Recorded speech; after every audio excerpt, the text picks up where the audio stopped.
Good morning, everyone. Welcome to Stay in Your Lane. I'm your host, John Mahle, brought to you by Triple T Transport. Today, I know I usually invite people on and they're special guests, but I want to focus on today's new participant on our podcast, someone I have a tremendous amount of respect for. I remember the first time I met him many years ago at a conference. Soft skills are more than abundant, and I would like to introduce everyone watching to Paul Newbourne. Those of you that know Paul, you already know what I'm talking about, and those of you that don't, I would suggest you sit down and enjoy the commentary and what he has to share with you. Paul, you have LP Consulting now, is that correct? Yes, it's the LP is logistics project consulting because my focus is project based. All right. And for everyone else out there, the handsome man on your screen, other than Paul, is going to be Joe Lombardo, none other. Stay in Your Lane podcast contributor, dear friend, and consummate professional, Iggy Avenue Associates. Joe, say hi to everyone. Good morning, everyone. Hey, Paul, how you doing? Good, Joe. How are you? Good. You guys have known each other for quite some time. It's been a number of years, yeah. It has. But, we I guess first met back in Joe's Nestle's days. Yeah. Yeah. I think you might have been with ConAgra at the time. I believe that's right. So, Before we both had silver hair, yeah. Yeah, true. yeah, I can appreciate where you're going there. I remember meeting you, Paul, many years ago at a conference, and I didn't know you, but you were very kind and warm, and asked if I was enjoying myself, and I think it was one of my first conferences. I'm going to say this has probably been maybe 20 years ago, and that was all of our interaction at that point in time. We didn't get more familiar with each other until later, but I've always admired your ability to strip 100% of any emotion out of a situation, de-escalate, the no pulse delivery, the smooth soft skills have always been something I admired that you have, and I don't think you really necessarily work at it. I think it's just who you are, so that's even better. But I'd love for you to share with our viewers where you started in the industry and how you got to where you are today. Okay. Yeah, it really started with my formal education. I actually had a major in transportation, which was available at that time. I went to the University of Maryland. So it seemed natural that I would enter the transportation industry as a starting point, which I did for what was then the Chessie System Railroads, which, for those familiar with the rail industry, know that became a part of CSX over time.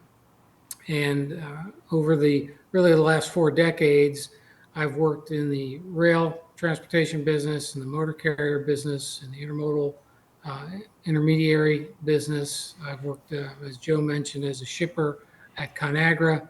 I've worked in the 3PL industry for both Excel and Armada, and I also worked in the brokerage business in my last stint at Covenant Transport, where I ran their solutions group, which was their brokerage division.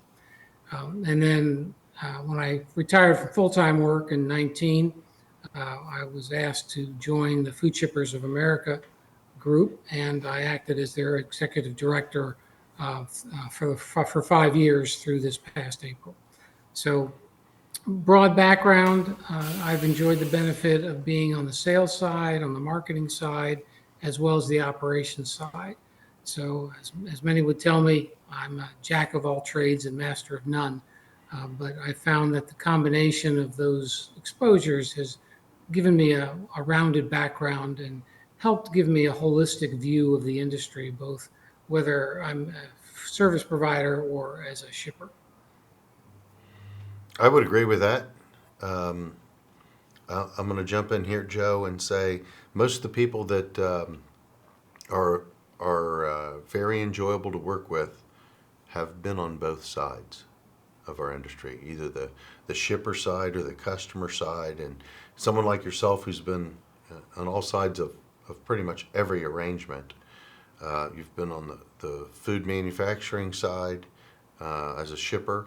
You've been on but then to add the rail and the other background experiences and exposures, I think definitely helps on top of your personal skill set. Yeah, I would agree. It's good to have a varied background like that. I think, Paul, if correct me if I'm wrong, wasn't your I don't know if it was, I think it was your father. Wasn't he in the industry? He had a logistics background also. Yes, he spent time in the rail industry initially, and then he ran his own motor carrier, primarily intermodal drayage services, out of Detroit. And he ran that business for probably close to 20 years before he retired. Matter of fact, I wrote a book on intermodal because that was the aspect of the industry that was near and dear to his heart. No, what's the title of the book? Do you know? It's called Intermodal Transportation. Oh, I'm not sure if it's in print anymore, but it's it's really sort of a soup to nuts book on not only the history of intermodal, but sort of the various components and aspects of intermodal. Um, he was telling me not too long ago that someone was interested in reprinting it in Chinese. So there's great. copies out there in Chinese if you're so inclined. Okay. Sounds like Wow. a Christmas gift for a coffee table book. Yeah, yeah, for sure. It's pretty thick. I'll tell you that. It's pretty Yeah. thick. Okay, great. I don't have I don't have an intermodal background or a rail or train background. Closest I can get to that would be my grandfather. I think stopped school in the sixth grade and shoveled coal on the railroad. Back would have been in the 30s, 20s, 20s, because he wasn't born in 1919. So it kind of shows that transportation and being able to move goods was always I think, a struggle at some level, and it's gotten. I'd say the industry's changed immensely. We have a highway system. We have everything else now since then, but I enjoy the old stories of how they did it and how they moved things. It either went by water or by rail most of the time before the highway system. Well, since the beginning of time, people have been moving people and goods by some means, Yep. whether it was horseback, mules, boats, right, and then trains, and of course the last 100 years, the advances have been pretty remarkable. I would agree. Now, talk to me more about your project consulting. What type of companies or people would come to you? From my perspective, it would be anyone with anything transportation related almost with your background. Yeah, I've done source analysis projects where companies have, said, "Hey, we're thinking about changing where we source our products from, and so we want to look at that." And so that's one example. I've done a fair amount actually in the area of executive coaching, uh, sort of younger, up and coming executives, um, where I can hopefully share the benefit of some perspective as they advance their own careers. I've had two companies ask me to participate in that sort of thing. Also, strategic planning. A lot of companies plan for next year, but they really don't look out 3, 5, 7 years to say, what do I want to be when I grow up? And then formalize a plan to get there. And that's an area of the business that I enjoy, and I've got a process that I've used in the past that works pretty effectively. So I've had a couple of customers do that as well. Um, there isn't anything I won't talk to someone about, but if someone were to call and say, "Hey, this is what we'd like to do," I try to be candid around whether or not that's my core area of expertise. For example, if you come to me and say, "Hey, we want you to run an RFP for us," I probably wouldn't do that. Matter of fact, Right. I'd probably call Joe or tell them to call Joe or a couple of other folks that I know that's what they specialize in. Executive coaching, strategic planning, uh, those are probably the two primary areas that I focus on. Well, I would venture to say that you're capable of many you probably enjoy and it fits you from an executive coaching perspective. Well, it's been my philosophy that when you have a team, your job as the leader is to make sure the team succeeds, both as a team and the individuals on the team. And frankly, it's very rewarding to see people advance and to do Absolutely. well. And so, yeah, I do enjoy that. There's a great deal of satisfaction in seeing that happen. Yeah, I mean that's a key part of a manager's role is to develop the people. And I always I always went by the premise that you should always hire people that are smarter than you because they'll make you look better. Plus, they'll also achieve more. So, yeah, I totally agree with that. You know, I think that you both are hitting it on the head there. Um, none of us are going to live forever. None of us are going to be doing this forever. But the up and coming and the young people that we can hire and teach and grow and create a team with, I think is probably the most satisfying thing I've created or been a part of, been fortunate enough to be involved with, is is to take someone from outside the industry or someone that wants to get in the industry and to be able to share and teach the processes, the fundamentals, the thing.